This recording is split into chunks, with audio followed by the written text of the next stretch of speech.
Please like and subscribe for more fascinating stories.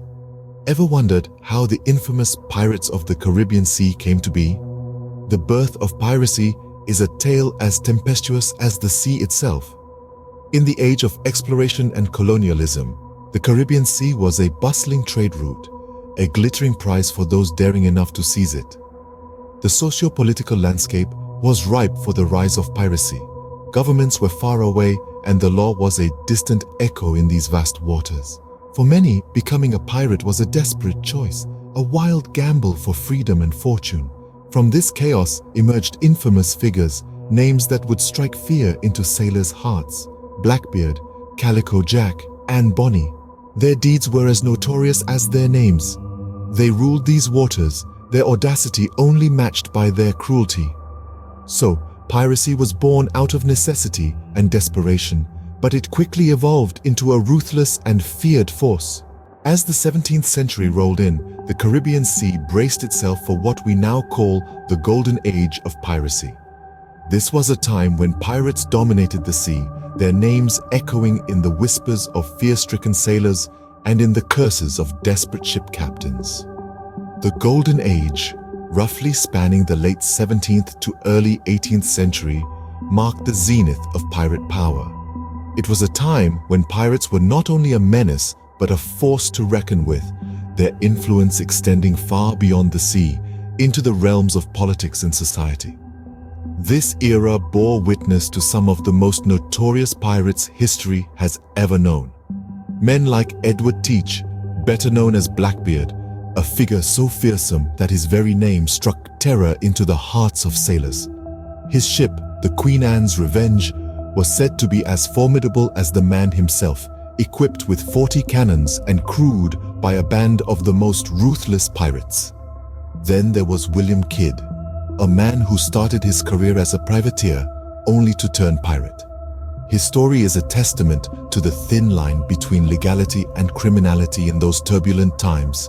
Kidd's capture and execution in 1701 sent shockwaves through the pirate community, a stark reminder of the fate that awaited those who chose the path of piracy.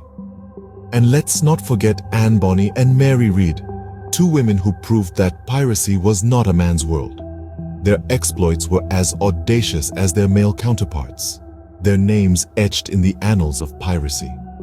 The influence of pirates during the Golden Age was so pervasive that it even swayed the course of empires. They held maritime trade to ransom, their audacious exploits disrupting the balance of power in the New World. Their actions led to wars, instigated rebellions, and even influenced the colonial policies of the time. The Golden Age was a period of terror on the seas, but it was also a time of unparalleled power for these sea brigands. Scene script. Pirates weren't just about brute force. They had their own unique and cunning techniques to outwit their victims. Now you might be thinking of a pirate as a sword-swinging, rum-drinking brute, but that's not the full picture. Pirates, especially those who thrived in the Caribbean, were masters of deception. They would often disguise their ships as merchant vessels, fooling unsuspecting targets into letting them approach. Once close enough, they'd hoist the Jolly Roger, the iconic black flag with a skull and crossbones, and move in for the attack. Intimidation was another key tactic in a pirate's toolkit. They knew the power of fear and used it to their advantage. Pirates would dress in outlandish costumes to appear more fearsome, and they'd display weapons openly to show they meant business. The sight of the Jolly Roger alone was enough to make many a seasoned sailor surrender without a fight. Surprise was also a crucial element of pirate strategy. They'd lie in wait in well-traveled sea lanes, then pounce when an unsuspecting ship came into view. Pirates would also attack at dawn or dusk, using the low light to their advantage. They'd approach their target from the rear or the side, where the ship's cannons couldn't reach them, and then they'd board. Boarding a ship wasn't as simple as clambering over the side though. Pirates used grappling hooks to pull the vessels closer together. Then they'd swarm aboard, often using cutlasses and pistols to overpower the crew. Once on board, pirates would seize control of the ship, taking hostages and plundering for treasure.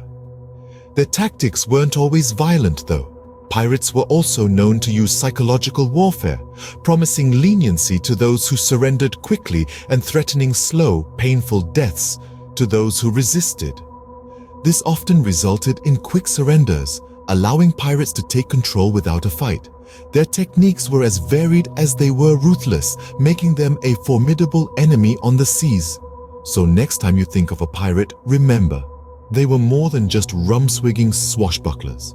They were cunning, ruthless, and incredibly effective. Pirates weren't just common criminals. Some of them wielded immense power and influence. They weren't just the scourge of the seas, but also influential figures on land. Yes, some pirates were more than just seafaring robbers. They held political sway, influenced local populations, and commanded large fleets of ships. Take the notorious Edward Teach, better known as Blackbeard, for instance. He was feared not only for his formidable presence, but also for his uncanny ability to command and control. At the height of his power, Blackbeard had a fleet of 4 ships and a crew of over 300 pirates. And it wasn't just brute force that earned him this command. Blackbeard was known for his clever strategies and cunning deceptions that made him a respected leader among his crew. Blackbeard's influence extended beyond his fleet. He was known to have political connections and at one point even blockaded the port of Charleston, effectively holding the city at ransom. This goes to show that pirates could and did become forces to be reckoned with on land. Then there was the legendary pirate queen, Anne Bonny. Defying the norms of her time, Bonny became one of the most feared pirates of the Caribbean. Clever, ruthless, and fiercely independent, she commanded respect from her crew and instilled fear in the hearts of many a sailor. Her power and influence were a testament to the fact that piracy wasn't a realm reserved for men alone.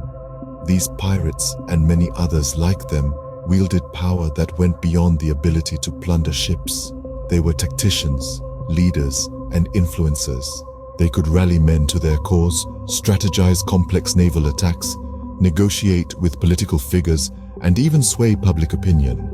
While their actions were undoubtedly criminal, their power and influence were undeniable. They were more than mere outlaws of the sea. They were formidable figures who carved their names into the annals of history with their audacity and cunning. Their power extended beyond the seas, making them a force to be reckoned with on land as well. But like all good things, the reign of pirates also had to come to an end. The decline of piracy was not sudden, but a gradual process. Many factors contributed to this decline. The increasing strength and presence of naval forces in the Caribbean Sea made it harder for pirates to operate. Governments began to crack down on piracy, imposing harsh punishments for those caught in the act. At the same time, economic opportunities on land became more appealing, drawing many away from the life of the sea rover. Moreover, the unity among pirates began to crumble. Disputes over booty, power struggles, and betrayals led to infighting and fragmentation. The romanticized brotherhood of pirates was disintegrating. The world breathed a sigh of relief as the era of pirates dwindled. The seas became safer for sailors and trade flourished without the constant threat of pirate attacks. So, the era of pirates came to an end, leaving behind a legacy of terror, power, and fascinating stories. So, what can we take away from the story of the pirates of the Caribbean Sea? We've journeyed through the tumultuous waves of history, tracing the rise and fall of piracy. From its birth, piracy was not simply about plundering, but rather, it was a way of life for those willing to defy the laws of the land and take to the seas. We've explored the golden age of piracy, a time when these sea outlaws ruled the waters, their names and fearsome reputations echoing across the Caribbean. We've delved into their cunning techniques and tactics, and the unique powers that set them apart from ordinary sailors. Most importantly, we've witnessed the inevitable decline and end of piracy as the world changed and the seas became less lawless. Despite their eventual downfall, the pirates' legacy lives on, their tales of adventure and audacity forever etched in our collective consciousness. The pirates of the Caribbean Sea may no longer roam the waters, but their stories continue to captivate us, reminding us of a time when the seas were ruled by outlaws. Thank you for joining us on this thrilling voyage into the world of the pirates of the Caribbean Sea. Their legacy, though shrouded in violence and lawlessness, continues to captivate us, reminding us of a time when the seas were ruled by outlaws. The echoes of their cannons and the sight of their black flags may have faded, but their stories continue to inspire novels, films, and even our own imaginations. As we leave the pirate-infested waters and return to safer shores, let's remember the pirates not just for their crimes, but also for their audacious spirit, their defiance of authority, and their unique way of life. We hope you enjoyed this journey as much as we enjoyed bringing it to you. If you're fascinated by such stories, don't forget to like our video and subscribe to our channel. Stay tuned for more intriguing tales from history. And remember, the adventure never ends, it only changes course. Until next time, fair winds and following seas, mateys.